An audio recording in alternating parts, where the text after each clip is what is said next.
আজ আমার বড় মেয়ে ফাতেমা আঞ্জুম হাইজার জন্মদিন। আজ সে 9 বছর থেকে 10 বছরে পা রাখলো। সবাই তার জন্য দোয়া করবেন, আল্লাহ যেন তাকে নেক হায়াত দান করে এবং সে যেন মানুষের মতো মানুষ হতে পারে। আজকের আকাশে অনেক তারা, দিন ছিল সূর্যে ভরা। আজকের যোজনাটা আরো সুন্দর, সন্ধ্যাটা আগুন লাগা। আজকের পৃথিবী তোমার জন্য ভরে থাকা ভালো লাগা। মুখরিত হবে দিন গানে গানে, আগামীর সম্ভাবনা। তুমি এই দিনে পৃথিবীতে এসেছো, শুভেচ্ছা তোমার।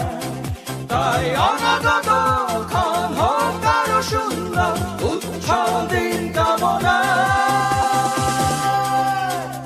আজ জন্ম